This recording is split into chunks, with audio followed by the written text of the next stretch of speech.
Welcome to Spirits Podcast, a boozy dive into mythology, legends, and folklore. Every week we pour a drink and learn about a new story from around the world. I'm Amanda. And I'm Julia. And Amanda, recently we were talking about our gardening superstitions, right? Yes. It's finally spring. I'm out in the garden. I was doing some cleanup out in the garden the other day. And I love kind of like the post-winter cleanup of the garden. Because one, it's a lot of me telling Jake, no, don't rake up those leaves. That's where all the bugs plant their eggs. And then what does Jake say? Jake goes, what kind of bugs? I'm like, well, all kinds of bugs. And he said, we should rake them up then. I said, no, you can't throw out the good bugs with the bad bugs. We need the pollinators. And he says, okay, I'll leave that corner of the yard unraked. And I said, fair enough. That's compromise, baby. But one of the things he was also asking me as we were starting to clean up the yard was if there were any sort of decorations I wanted to put in the garden this year. Mostly because our local gardening store has a lot of like different like statues and like stone benches and stuff like that. So he was like, it could be nice to put something out there into the garden to make it feel, I don't know, homier. And it got me thinking a lot about all of the different kinds of things that people put in their gardens, like, the lawn flamingos, the ceramic bunnies, solar lights and everything like that. And then a particular one that I think is of interest to us and relevant to us here on the podcast, which is the garden gnome. How did that little guy get so known for being among people's hydrangeas, Julia? That's a great question, Amanda, because that's what I was thinking as well. I'm like, what's the deal with gnomes? Where did they come from? Why are we putting them in our gardens? Did they always have those little red hats? I gotta know. I also had to know, Amanda, and as always, whenever we do an episode of Spirits that starts with me being like, what's that all about? The answer is much more complicated than you might think it is. I love it, Julia. What a perfect subject for a podcast. The earliest records of what we now know to be a gnome, like our modern understanding of a gnome, probably the earliest representations that we're going to see are from Greek and Roman influences. And in these stories, they are these like small cave-dwelling creatures that are associated with things like precious metals, gemstones, gold, silver, etc. All the fortunes that kind of come from the earth, as well as good fortune. That's good and definitely makes sense. In lots of mythologies, we have the sort of like little men that live by all the precious stuff. And that has been twisted in many ways in modern culture, but definitely something that we see across many, many kinds of folklore. Yes. And in Greek, they were sometimes referred to as genomos, or earth dweller, which makes sense if we're going to make them very much associated with being like underground and of the earth. It's a name that just totally is directly translated. Geo to geography. We're in the geo center of things. Yes. And so we have plenty of examples of these sort of gnome-like creatures that existed in these older mythologies, but they're only identifiable to us in the English language as gnome because of a work of a man whose name you might recognize, but in my instance, like didn't know a ton about, which was a Swiss-German Renaissance philosopher by the name of Paracelsus. Is this the guy we get Celsius from? I don't think so. Oh, in that case, ringing no bells to me. Sounds like a likely subject for This Guy Sucked, Multitude's newest member show. I don't know how much he sucked, but I do know he was important. Okay. So Paracelsus, as we know him now, was born Theophrastus von Hohenheim. Now, he was, when we say Renaissance man, Amanda, what's the definition to you of a Renaissance man? First of all, big hat with a feather. Okay. That we got to start there. Not inaccurate, actually. I know that's not quite right. But anyway, secondly, he's into all kinds of things. He is out there naming species of moss. He is probably trying to turn lead into gold. Maybe he's writing treatises about how, like, the liver works and also really into birds. Well, Amanda, not completely inaccurate, actually fairly close. He was not only a physician, he was an alchemist, he was a layperson theologian, he was a philosopher. I forgot the theology philosophy. That's a huge component where he's like, and also this is how you get into heaven. Yes. Well, that's also really important, and we'll talk about this in a second. So what we need to know about Paracelsus is his father was a physician. He wanted to be a physician as well. He started studying to be a physician, but he found that he was very disappointed with the instruction that he was receiving when he went to school. Is it because in those days being a physician was like, balance the humors, let out the bile? We'll see. Yeah. The problem was also his father was very knowledgeable, but his father was also very poor. They would travel from town to town, kind of just taking care of people. So they weren't really living the high life. I see. And the schools probably that Paracelsus was going to were not the greatest schools one could probably attend. Got it.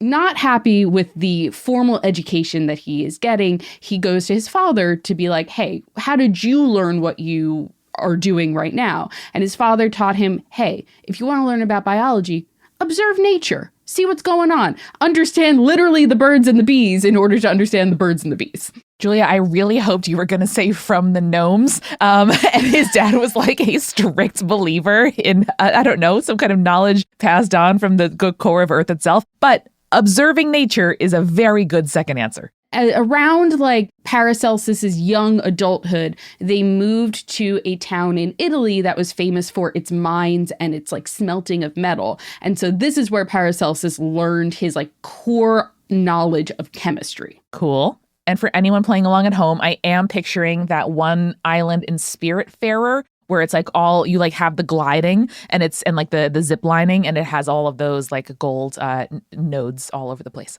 Interesting. I like that. I didn't play Spiritfarer because it came out at a time where I had too much mourning in my life. Yes. And I said, Julia, I am banning you specifically from playing this game right now. You said, Julia, you would love this game, but not right now. And I said, fair enough. And I still haven't gotten around to it. So he's studying biology. He is studying chemistry. He is doing like real life observations of both of these things. And as he's studying both, as well as reading a bunch of books about like Greco-Roman philosophy, he is taking his understanding and his knowledge from his father and also the bad education he got to think about what at that point was modern understanding of medicine. And he realizes there is this huge gap between science and philosophy, even though both of them talk about the like human body and the laws of nature. For sure. So he decides he's going to focus on studying that gap between science and philosophy. Oh, Julia, he would have been such a good airport best-selling author. Can you imagine if this man had the access to essentially self-publish like Malcolm Gladwell can in this day and age? His any whim could have become a sort of like name in culture that managers of huge corporations use to justify laying off thousands of people. Well, I don't like that last part, but Amanda, I will say he does kind of end up doing that. Revolutionary. He is out here doing it all. He is studying all different kinds of science and philosophy and theology and everything like that. But what he probably becomes most famous for is his study of alchemy. Because when you think about it, alchemy really was that kind of gap between the science and the philosophy, right? Good instincts, good questions, very nothing in its conclusions. Yes. And I mean, like alchemy, some alchemists that we have studied in the past do end up sort of stumbling upon real science and real medicine in a way that you're like, okay, that's probably not what you were going for at the time, but you did discover something that is genuinely useful. Kind of like how there's certain medicines where they're like, we put this medicine out to treat foot fungus, but it does actually increase your serotonin levels, so now we're going to give it to depressed people. Yeah, one of my first antidepressants, shoutout Wellbutrin, initially made for smoking cessation, but also, as it turns out, real good for anxiety and depression. There you go. See, so a lot of alchemists are like modern medicine in that they stumbled upon a thing that they didn't intend to set out to do, right? Because in all seriousness, they're discovering elements, right? Like they are doing chemistry, you know, to whatever ends they were trying to. They did things like distillation, really helpful for making medicine, all kinds of stuff. Exactly, which is why Paracelsus, in his study of alchemy, became known as one of the fathers of toxicology. Whoa, that's a very cool title. It's extremely cool. Probably his most famous in relation to toxicology thing that he did was he literally invented laudanum. Huge. We would not have any sort of like checked out mothers-in-law in Regency novels without it. And I mean, very important for anesthesia. Laudanum, or as he called it at the time, tincture of opium. Basically, through his studies, he discovered that opium was more soluble in alcohol. And by doing that, it made it easier to take pain from people. It also stopped people from overdosing as much as they were when they were taking straight opium. Fascinating and complex legacy if there ever was one. Yes, but keep in mind, this was also a alchemist version of laudanum. This was not the laudanum that Regency novel mother-in-laws were taking, but rather it was opium dissolved into alcohol, but then it also had stuff like crushed pearls and musk and amber, which sounds like a candle that I could get at Walgreens for $5. Yeah, it really does. Like when you try to shop for perfume online and then you read the description and it's like, I believe you sandalwood, but like I don't know what this means for me. I simply don't know what the smell of amber smells like. Yeah, and I shouldn't because it's basically a rock. But this was a start. This was a very, very important first step for actual medicine, and it came from alchemy, which is really interesting. And his work really helped to establish the early modern medical movement that started in the Renaissance and then went the way that it went later on. So cool. And Julia is making me think, what if we did a crossover episode with Tiny Matters? Wouldn't that be fun? I think that would be really Wouldn't interesting. that be cheeky? Wouldn't that be exciting? Who can say? But Amanda, what does all this and Paracelsus have to do with gnomes? I simply must know. I'm hearing that he is living in a town with lots of precious metals and mining. So I'm feeling like maybe some kind of local superstitions and beliefs perhaps lead him down into the mines. As I mentioned before, gnomes trace their origins back to Greece and Roman folklore, and we absolutely can also see creatures that might have been a through line to the modern day gnome, like the Germanic kobold or hobgoblin, something like that. But the modern gnome first began to form from Paracelsus's alchemical theories and works. Wow. In his Philosophia Magna, specifically in the Liber de Nymphis, Paracelsus describes 4 beings that represent one of the 4 classic elements. So earth, fire, water, air. The 4 nations lived in harmony. This is very exciting. Also, a great, how would you describe Earth, Wind, and Fire? Like jam band or a rock? Yeah.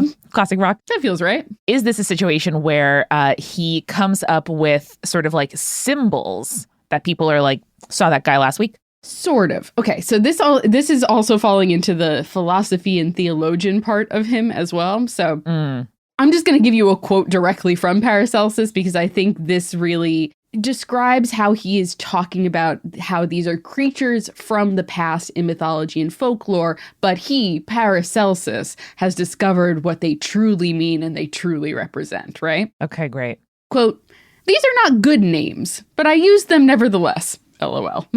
Incredible. Working title.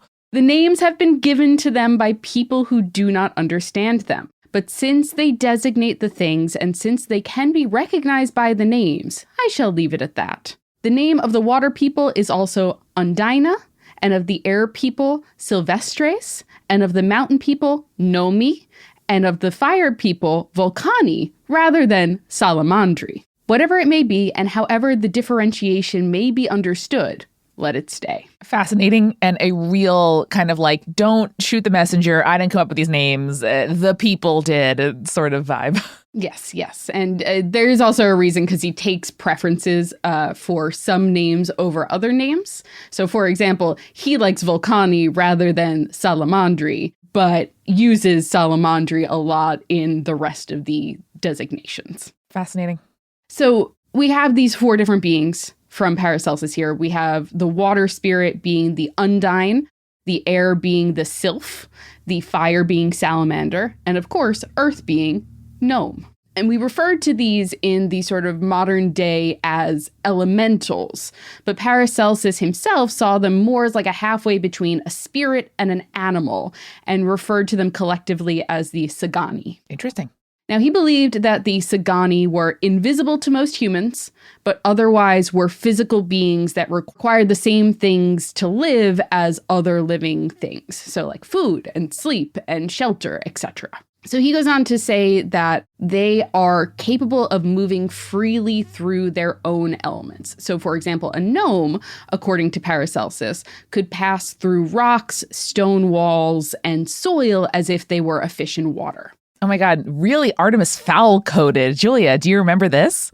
I vaguely remember you were an Artemis Fowl girly. I think I was a little bit more in my warrior cats phase while you were doing that. That's fine. As an Irish person, I had to read Owen Culfer's book. But yes, they had a gnome that essentially like processes and moves through dirt through their digestive system, as if it's a fish letting like water pass through it as it swims through water. So that's incredible. Maybe they were drawing from Paracelsus. Who knows? Mm-hmm. So the interesting part, too, is Paracelsus says that they needed to be surrounded by their element in order to survive. Much like if you remove a fish from water, it is not going to be able to keep on living. Mm-hmm. If they were removed from the presence of their element, they would sicken and eventually die. The same was said if they were exposed to an elemental force besides their own. Logically, that makes a lot of sense. Totally. You don't want to be burning the air creature probably. Yes, exactly. So Paracelsus goes on to describe the different beings. So, for example, he describes the undine as being the most human-like in appearance, but not in nature. The sylphs, who he describes as being coarser and stronger than the undines, were more like us because they could move through air as humans do, but they also would like drown in water and burn in fire or could be trapped in rocks. Paracelsus really kind of harps on is like, well, what makes, for example, a sylph different than a human then, or a human different than a sylph? And so Paracelsus believed that the Sagani, these like elementals, lacked and here's the Christianity part, immortal soul the way that humans do. Exactly. I mean, that's it, right? Like ultimately every religion is asking what makes us different? Why? Why are we here? What are we doing? And differentiating us from another creature that looks or behaves similarly and even lives in a similar environment of like this, terra firma, like above the earth in air. I understand why that's like a really urgent and soul-shaking question for him. Now, Amanda, of course, he's also like, but could they have souls? So Paracelsus postulates that if a Sagani were to marry a human and have children together, not only would their children have souls, but the Sagani would gain a soul as well. It's that magic D, Julia. It's that curse-breaking D, or V as it happens. Yeah, sometimes. It depends. He used the example of a like human man and an undine woman being the couple in this situation. And people call Guillermo del Toro weird for making a highly fuckable fish man. Our question throughout all of folklore is always, can I have sex with it? And if not, why not? Exactly. Why not? Why aren't we out here? So I think this is really interesting because in my mind, they're almost like jinn, which we have talked about like in passing on the podcast, in the sense that they aren't like demons or devils or anything like that. They are particularly like creatures of God, but they have the capacity to be quote unquote saved, except jinn intrinsically have a soul, whereas Sagani have to quote unquote earn the soul. Interesting. And again, theologically, I understand how this has sort of like textual basis. Like there were human beings were creatures under Christian theology that, existed pre-saving or pre-soul. And I get how these could also fit in as a sort of like proto or pre-human. Yes, and Paracelsus takes it one step further, saying that the Sagani's purpose on Earth is to make and guard the treasures of the earth from man. And specifically, they were made by God to act as a warning that God could rid the world of man at any point and still have beings that could take care of the earth. Okay. Which sounds like a lot of sci-fi fantasy nowadays, doesn't it? It sure does. Also kind of like the theology of the people who want to just start over again on Mars. Mm-hmm. It also reminds me, I was just flashing back briefly to my childhood where at some point, various people said to various of my siblings, we can take you back, No, you can't. No, you can't. You can't take us back to the store. No, you can't. No. But the threat was helpful. Understandable. Sure. Maybe effective, not helpful.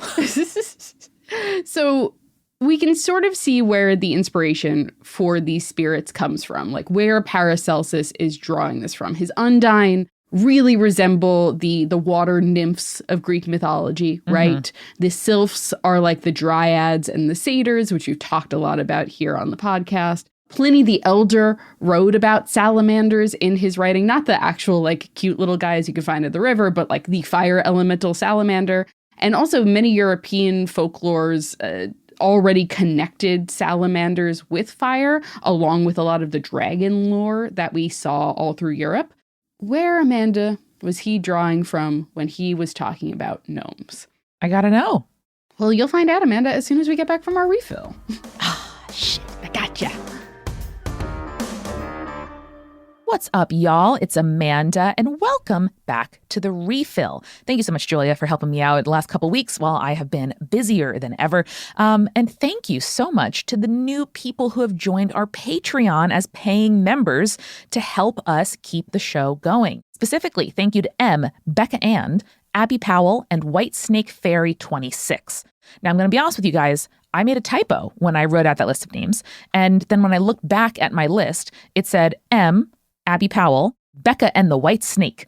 So I would just like to invite you both, Becca and White Snake Fairy 26, to perhaps collaborate on a new wave folk band if you wanted. I think that my happy accident should be your happy accident. So thank you to Becca and the White Snake, my absolute favorite, Belle and Sebastian cover band. Thank you as well to our supporting producer level patrons, Alicia, Ann, Hannah, Jane, Lily, Matthew, Rico, like Scott, Will, and and our legends, absolute ledge. I did a studio rental the other day for a lovely woman from the west of England who said legend every time I got her anything, like I would get her water or tea. She's legend. She's like, Amanda, my guest is running 5 minutes late. I said, not a problem. She goes, legend. So I know that's just kind of like a word in Britain, but it made me feel great. So legend level patrons, we love you. Absolute ledge. Audra, Bex, Chibi Yokai, Michael, Morgan H., Captain Jonathan, Malachi, Cosmos, Sarah, and BM Up, Scotty. As a reminder, we are doing monthly newsletters on the 15th of every month for all of our paying patrons with all the recommendations, the games, music, gardening, books that Julia and I have been enjoying. I have an incredible reality TV show to recommend to you and some excellent books that I have been reading out in the sunshine. So join us as a paying patron for that newsletter, ad-free episodes, director's commentaries, recipe cards, and so much more. That's patreon.com/spiritspodcast. You know, a way to participate in spirits and help the show, and a cool way to have your name read on the show that has nothing to do with money, is also to write in with your urban legends. Specifically, you can leave us your voicemails. If you want to ask us a question, tell us about a creepy dream, or recall to us a story that you grew up with or you heard or something that happened at work, we would love to hear it. If you're in the U.S., you can dial 617-420-2344. That number's in the episode description of every single podcast episode, by the way. Or if you're outside the U.S., just take a voice memo on your phone and email it to spiritspodcast@gmail.com. It can be as short as 10 or 20 seconds if you're telling us or asking us a question, to even 3 or 4 minutes. We will play it through, we'll pause, we'll comment. It's so much fun. We love hearing your voices, and I think you're going to enjoy hearing your voice on the pod. So send us that voice memo, either 617-420-2344. That is the closest area code we could get to Salem, Mass. Or email that voice memo to spiritspodcast@gmail.com.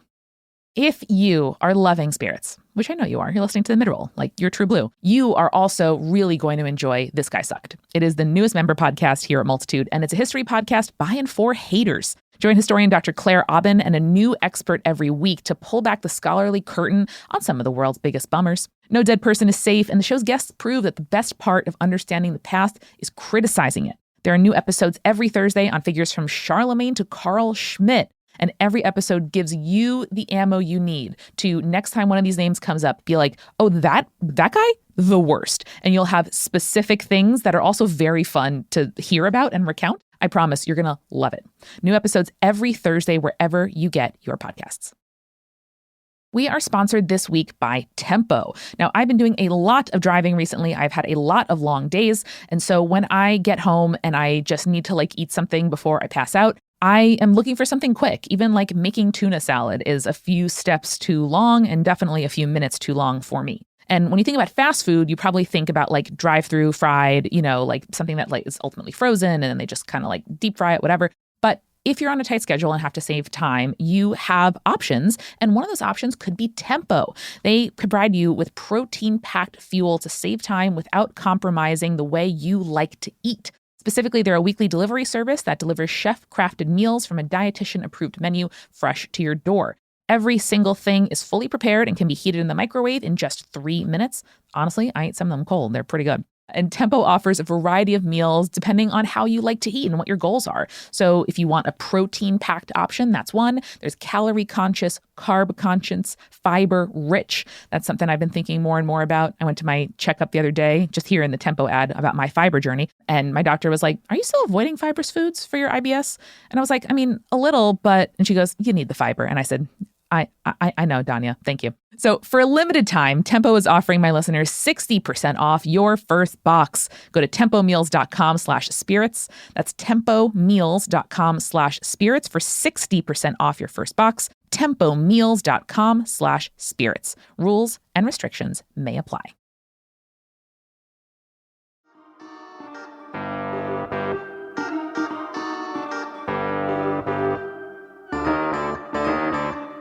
Amanda, we are back, and since Paracelsus's gnomes are spirits of the earth, I wanted to create a cocktail that feels a bit more on the earthy side, right? And does that mean having unnecessary gold leaf that I can't taste on the drink? No, because I'm not bougie like that. Oh, fair. I'm not charging you $25 for this cocktail. So this cocktail I am calling the Caves Beneath the Earth.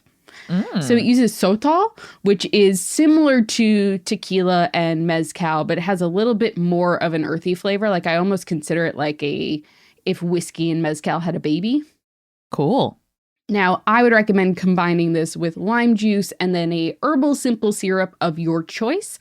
I'm always partial to rosemary. I think thyme would also be a really good one for this. Maybe a like Mexican oregano if you want to stay in sort of that like Central America sort of vibe. But I also recommend doing a black salt rim on that bad boy and then serving it up to your local earth spirit.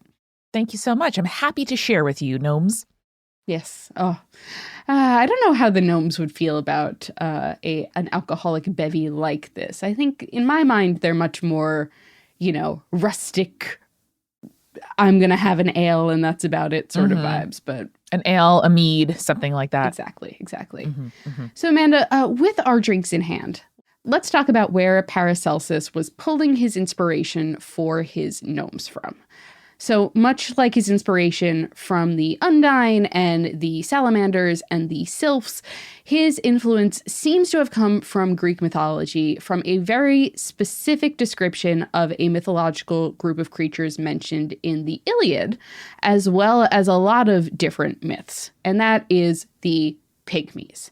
Now, I understand that there are instances where this term is used in a derogatory sense, but we're using it here as the direct Greek term for a group of diminutive beings from mythology.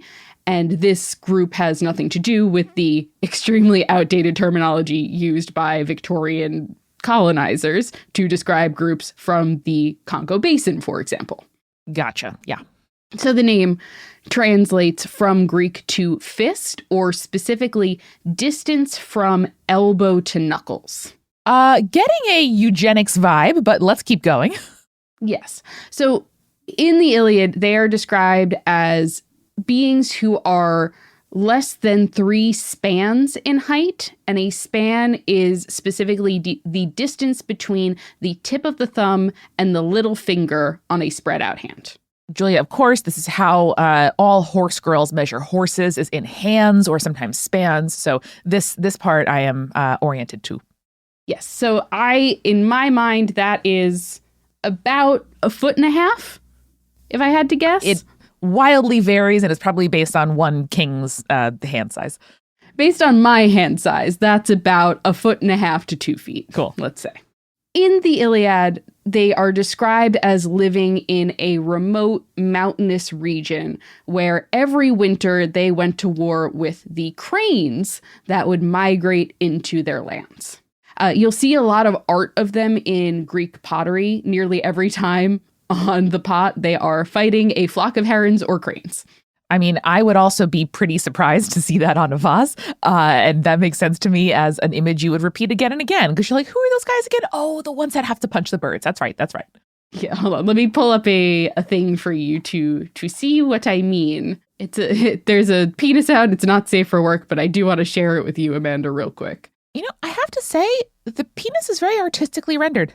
Very minimalist. It's very swirly. Yeah. That's how I would describe it. A lot more detail on the bird's feathers. This is an image that won't ever leave me. Wow. Well, there you go, Amanda. So now you can picture lots and lots of vases and other pottery that looked like that. Shout out. The war between these two factions was said by Ovid to have begun when the queen Joanna made a classic Greek mythology error. Do you want to guess what she did? Oh, said she's better than the god. She claimed she was more beautiful than a goddess. Come on. Come on. In this case, it was Hera. And we know how vindictive Hera can be. Not really any more than the other goddesses. There's just more stories of her being vindictive. So we think she's a vindictive goddess, right?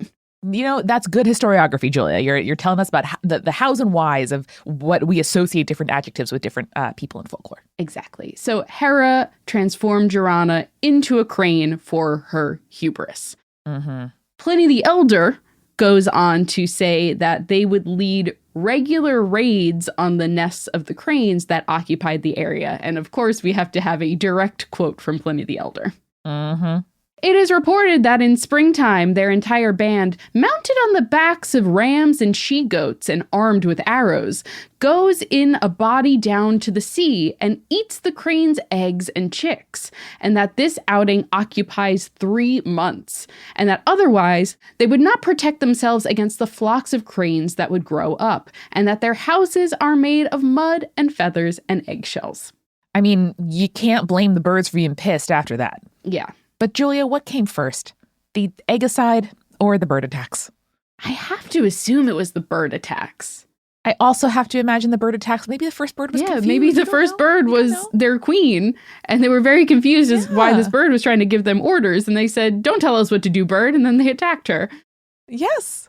Pliny's description differs from Aristotle, who did claim that this was a historical group of people. However, he claimed that they lived underground rather than living in these houses made of mud and feathers and eggshells. Sure. So much like he was drawing from the nymphs and the dryads for his undines and his sylphs, this is where Paracelsus was pulling from when he was describing his earth spirit gnomes, right? And as more and more people began to pull on Paracelsus's studies, and in particular, in the studying of Paracelsus in order to establish early medicine, a lot of his Renaissance alchemical theory started to inform modern medicine, but also his version of the gnome became more and more popularized outside of alchemical practice. So they became quite popular starting in the 18th century, becoming these characters not of alchemy, but rather of fairy tales and romantic fiction. Oh.